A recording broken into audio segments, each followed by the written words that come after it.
Welcome to Indie Wrestling Now. I'm Chance Miller along with the Hot Rod, Roddy Piper. Welcome to Lancaster. Thank you. I wear this now because I'm starved for attention. You know, Hogan's back in the WWE, you know, but I'm in Lancaster. I may have a question about Hogan later. Okay, go for it, you know. Well, that'll come up later. Yeah, and the reason he's got no hair. I believe that. I'm just teasing him. Hey, you called yourself a lost kid in your teen years. Did you have any idols or someone you looked up to, any heroes in those times? Yeah. Like Muhammad Ali, Gandhi, Michael Collins was more of my background. My great whatever was Secretary of State to Jefferson Davis. His name was Robert Toombs, and my Christian name was Robert George Toombs. And if you look at us, there'll be no doubt. I don't know why I don't have his mansion that he is that he has there, but cheap old bastard. Pass it on. Is that whenever you were homeless for that period of time? Is that the people you looked at too, like Muhammad Ali? Whoosh.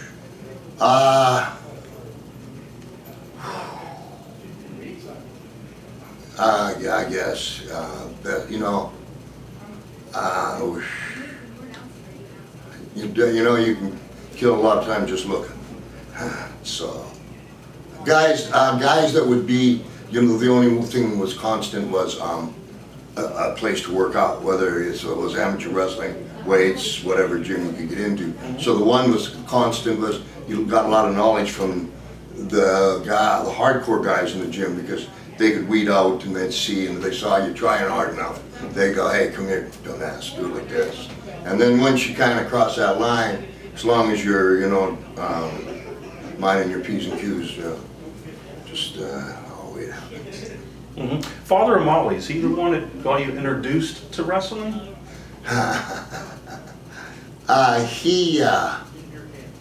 He was a priest, and he, oh my goodness, like Vern Gagne would send the crew to Winnipeg, and he was like just the referee for the first two matches, a local referee. Probably the first two matches were probably local guys too, then they didn't have to fly them in. And in Winnipeg at that time it was some kind of league or something that they had wrestlers there, and a guy named Al Tomko, and they used to drive me down to do TV. Took all night with Vern. Yeah. Is that what you asked me? You asked me, but Close enough. yeah, what you asked? No, what you asked me? About Father of Molly. Yeah. So when somebody didn't show up, that's how I found out. Merv Griffin, I think his name. And that's how we found out. That somebody didn't show up and they needed a wrestler. I'm not making this clear to you anyway. I can see it. I'm paying attention. No. I love you. Let me try it again. I got it. You got me. You're talking about a priest. Yes. Yeah, and the youth hospitals were YMCAs. Yes. So during the day, I didn't have anything to do, so I'd hit the bag, and so because there was a coach there. That coach, wrestling coach, when Vern Gagne would send wrestlers to Winnipeg, he wouldn't fly in the first two matches. He would take local talent from Winnipeg and a local referee because it's cheaper. Well, my wrestling coach was a professional referee, and somebody missed a plane, I don't know, didn't show up, and my coach said, hey, my amateur that was a professional referee, that's what we found out, hey, they need a body for 25 bucks, do you want to go? I'm in. Okay. Why are you looking at me like, it's not my fault? Oh. We have a limited time, and I have 1,000 questions here. Okay. That's well, you know, wait a that's second. your first match you got. In defense, sir, that's not a simple question. No. And I know where you're coming from. So I'm in, but like I've been to the war. I know what you're doing. All right. Bring it on. Your days in the WWF. Yeah. From what I heard is you never competed in Portland, Oregon because of Don Owens. Is that true, and why? Don Owens was a great man. Yeah, for the professional wrestlers back then. He was solid. He paid. You could, sometimes guys stay 4, 5, 6 years there, which is unheard of. Hottest thing on Channel 12, the WWF comes in, takes everything over, but there's a couple like Charlotte, or excuse me, Portland's a long ways away, so it's one of the last to fall under the WWF banner. And no, I wouldn't, I couldn't go and wrestle against Don Owens. He bragged about me. You know, promoters pick up the phone.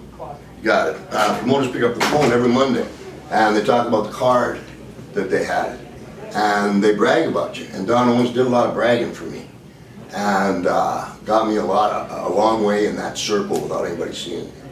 So you know, there's got to be some kind of honor. You know, my honor, let me live or die. Something. It's from Shakespeare. If you take away my honor, you know, you might as well kill me. So I tried to keep my honor.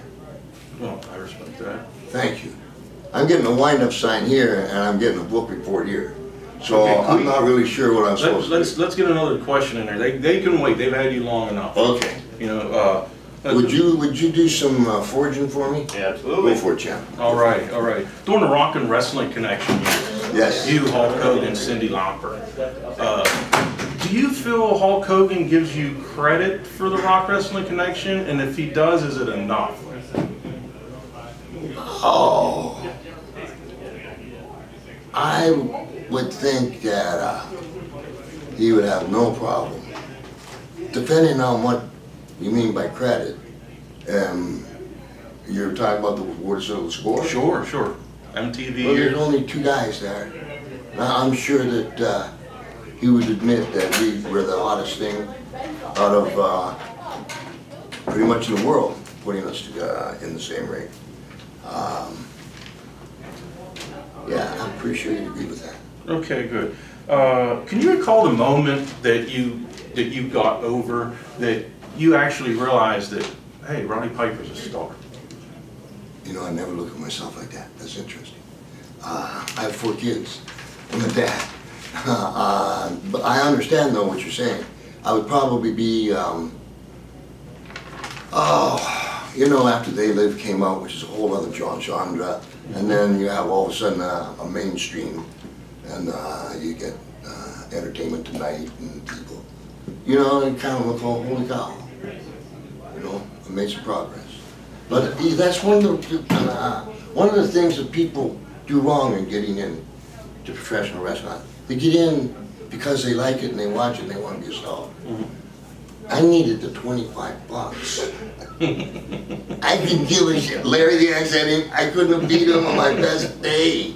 And give me the money, like, ouch, yeah, it really hurt, give me the money. So I never think of those terms. I think more in like, well, put me against Hart in there, I'll take that there, and see, what, honey? How many more? Another kid? Stop it, you know? Yeah, I'll fight T2. Kind of like that, you know? I come from a different place than all these guys. Oh, okay, whose idea was Piper's Pit? Was that your idea? I believe that in a bar in St. Louis, I told Vince, give me a bow tie and a mic stand, if I don't get it done, I'm out of here. Because there was just so much talent, and everybody was killing some of the younger, great talent on television, less than a ritual killing. I don't know what else could have been done to these guys. Guys are losing limbs and legs and ears, and they're all gung ho, but whoa, Orndorff, Morocco, whoa, serious people. Mr. Fuji, the talent pool, Schultz, I can't remember Bruno, I can't remember them all, it's terrible.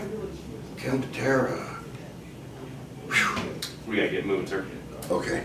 Alrighty, real quick. So was it my idea? Yeah. Yes. And I said, remember I said, give me a bow tie and a mic stand. If I don't get the job done, I'm out of here. It's too much, I can go make money someplace else. Boom, when I came, that set that you see, Piper's Pit, was there, and I took it from there.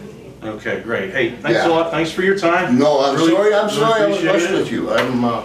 I would like to give you the time. Roddy Piper will be at Lancaster Host Resort tomorrow. Doors open at 6. Show starts at 7. We're going to have a live Piper's Pit. Look at it. Chance Miller for Indie Wrestling Now. I'll put you in there and see how you do.